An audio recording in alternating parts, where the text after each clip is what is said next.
आज हम आपको सुनाएंगे इस्लामी दुनिया के एक बहादुर रहनुमा की कहानी। सद्दाम हुसैन न जिंदगी में अमेरिका के सामने कभी झुके और न कभी बिके।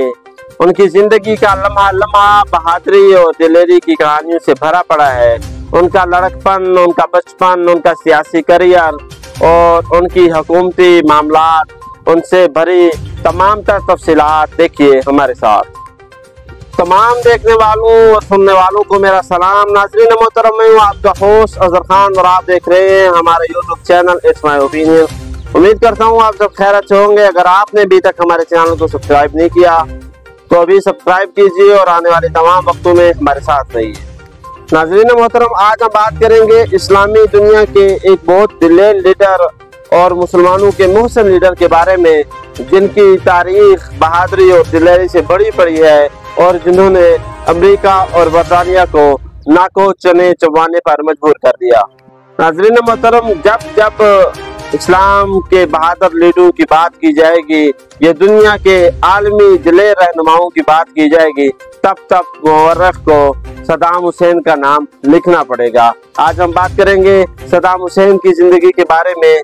सद्दाम हुसैन की जिंदगी पर एक नजर डाली जाए तो उनका बचपन खासा अज़ियतनाक गुजरा है। उनके वालिद बचपन में फौत हो गए थे, जिसकी वजह से उनकी वालदा ने उनको रिश्तेदारों के यहाँ छोड़ा और वो गांव चली गई और कुछ अरसे बाद उन्होंने दूसरी शादी कर ली। सद्दाम हुसैन की अपने सौतेले वालिद से न बनी, जिसकी वजह से वो अकेले रहने लगे और सद्दाम हुसैन की जिंदगी का यह दौर निहायत मुश्किल दौर था। मोहल्ले के 9 उम्र बच्चे उनका मजाक उड़ाते थे और आखिरकार वो उनसे तंग आकर अपने चाचा के यहाँ रिहाइश के लिए चले गए। सद्दाम हुसैन बचपन ही से इराकी हुकूमत के खिलाफ थे और उन्होंने बरतानिया के ज़ेर इंतजाम नौबादियाती हुकूमत और जागीरदाराना हुकूमत के खिलाफ काफी जदोजहद की। 1958 में बरतानिया हुकूमत का इराक से खात्मा हुआ तो इराक के हालात काफी संगीन हो गए, मगर 1960 का साल सद्दाम हुसैन के लिए बहुत अहम रहा। वो बास पार्टी के अहम रुकन अहमो अल हसन अल बाकर के करीबी साथी बन गए। कहा जाता है कि उन्होंने पार्टी के सदर के लिए बहुत अहम काम किए और वो उनके काफी मंजूर नजर रहे और उनका काम यही था कि वो उन लोगों को साइड लाइन करते थे जो लोग उन पार्टी सदर के खिलाफ आगे आते थे। वो या तो उनको कहीं कत्ल करवा देते थे या फिर कहीं मुल्क बदर करवा देते थे या फिर उनको चुप करा दिया करते थे। 1968 में बास पार्टी के इक़्तिदार का दौर आया और अहमो हसन अल बाकर पार्टी की सदारत करते हुए मुल्क के सदर मुंतखब हुए। उन्होंने सबसे पहला यह काम ये किया कि इराकी तेल के सनत को अपने कंट्रोल में किया और मुल्क को तरक्की की राह पर रवाना कर दिया। उन्होंने मुल्क में बिजली के क़याम को बहुत तरजीह दी और गले गले गाँव गाँव में बिजली और सड़कों का एक जाल बिछाया। सद्दाम हुसैन को मुल्की सियासत पर अबूर हासिल हो चुका था और वो सदर के अहम रुकन होने के साथ साथ अब मुल्क की सियासत पर भी अपना कब्जा जमाना चाहते थे। इसीलिए उन्होंने 1979 में सदर अहमद अल बाकर हसन से जबरदस्ती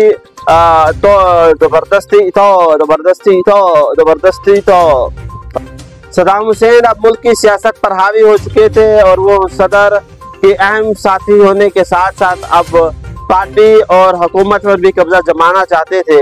इसीलिए उन्होंने 1979 में सदर अहमद अल बाकर हसन से जबरदस्ती इस्तीफा दिलवाया और खुद पार्टी सदारत संभाली।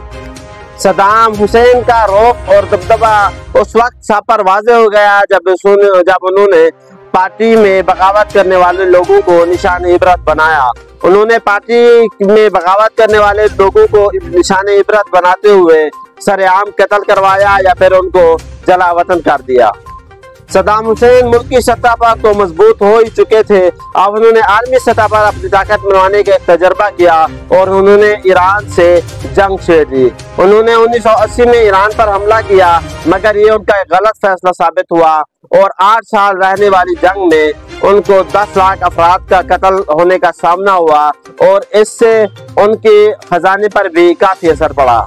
ईरानी सदर ने ना ही इसी पर इत्तफाक किया बल्कि उन्होंने कुवैत पर अपना तेल चोरी करने के इल्ज़ाम में हमला किया। उस वक्त हमला किया जब उन्होंने कुवैत से उस चोरी के इल्ज़ाम में मुकर्रर कीमत मांगी और कुवैत ने देने से इनकार किया।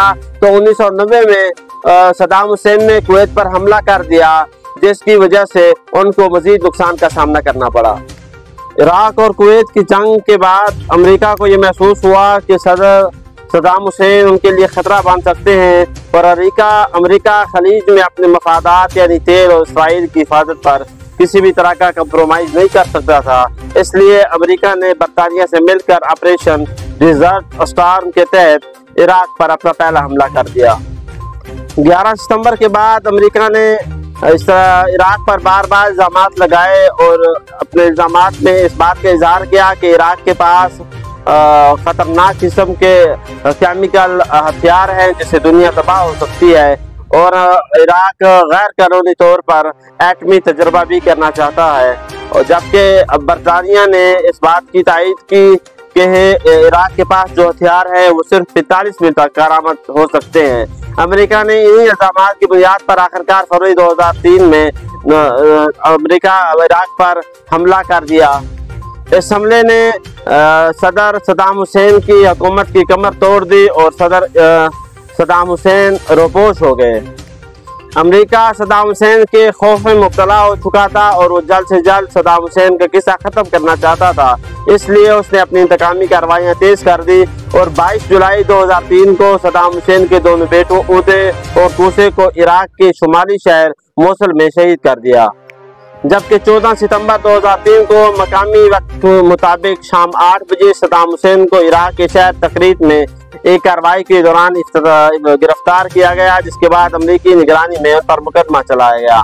नवंबर 2003 को 148 कर्दों के कत्ल के इल्ज़ाम में सद्दाम हुसैन को सजाए मौत सुनाई गई और सद्दाम हुसैन के जो मुकदमा था उस मुकदमे के दौरान उनके 3 वकला को बेदर्दी से कत्ल किया गया और केस के एक नाजुक मोड़ पर जो पुराने जज थे उनको तब्दील किया गया और नए जज के जरिए से फैसले को तब्दील किया गया और सद्दाम हुसैन के अगेंस्ट किया गया, जिसकी वजह से सद्दाम हुसैन को सजाए मौत हुई। सद्दाम हुसैन की फैमिली ने इस पर एहतजाज किया मगर उसकी कोई सुनवाई ना हुई। सजा के बाद सद्दाम हुसैन ने हुकूमत से और अदालत से फायरिंग स्क्वाड के जरिए मौत का मुतालबा किया मगर उनकी इस सजा को रद्द कर दिया गया। 30 दिसंबर 2006 को 10 जिलहिज्जा यौम अज़हा के पहले दिन सद्दाम हुसैन को फजर की नमाज के वक्त फांसी दी गई, मगर मुर्रिखीन और पूरे दुनिया इस बात से वाज़ेह है और उस बात की दलील और शहादत देते हुए दिखाई देती है कि सद्दाम हुसैन बड़ी बहादुरी के साथ तख्तादार पर आए और उनके चेहरों पर मुस्कुराहट थी और जब उनके गले में फंदा डाला गया तो उनके लबों पर कलमा शहादत थी और वो कलमा शहादत पढ़ते हुए तख्तादार पर झूल गए। अमरीकी बर्बरियत और दरिंदगी का ये आलम था कि उन्होंने सदर सद्दाम हुसैन की शहादत और मौत के लम्हात को टेलीविज़न पर लाइव दिखाया। अगर ये हरकत दुनिया का कोई और मुल्क या इदारा करता तो यकीनन अक़वाम मुत्तहिदा और इस्लामी हकूक़ के अलमबरदार और अमेरिका के दूसरे पिट्ठू और ख़ुद अमेरिका भी इस पर शोर करता हुआ दिखाई देता और इसे इंसानी हकूक़ के खिलाफ करार देता, मगर क्योंकि बात यहाँ पर अमेरिकी ईमान की थी और अमेरिकी रजामंदी की थी तो पूरी दुनिया चुप दिखाई दी और मुसलमान हुकूमती इदारे और मुसलमान मुमालिक होते हुए भी वो खामोश तमाशाई बने रहे। नाज़रीन मोहतरम, इराकी सदर सद्दाम हुसैन की कहानी इस्लामी तारीख के बहादुर तरीन रहनुमाओं की कहानी में से एक कहानी है और इस दुनिया के आखिरी दिन तक जब भी कोई मुअर्रिख अपनी किताब उठाएगा और बहादुरी का कोई बाब लिखेगा तो उसे मजबूरन सद्दाम हुसैन का नाम अपनी कहानी में लिखना पड़ेगा।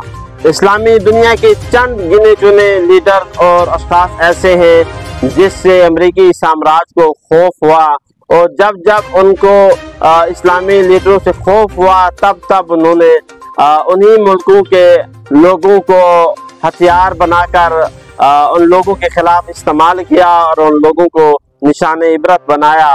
और इसी तरह की कहानी न सिर्फ सदाम हुसैन की है बल्कि दूसरे भी मुस्लिम कई ऐसे लीडर्स हैं जिनको इसी तरह बेदर्दी से ख़त्म किया गया, क्योंकि वो अमरीकी इमामत चलने से साफ इनकार कर चुके थे और अमेरिका उनको अपनी सालमियत के लिए खतरा करार दे चुका था। नाज़रीन मोहतरम, ये थी अब तक की सदाम हुसैन की कहानी। इसी तरह की मज़ीद खबरों के लिए हमारे साथ रहिए, हमारा इंतज़ार कीजिए। तब तक अपना बहुत सारा ख्याल रखिएगा। अल्लाह हाफिज़।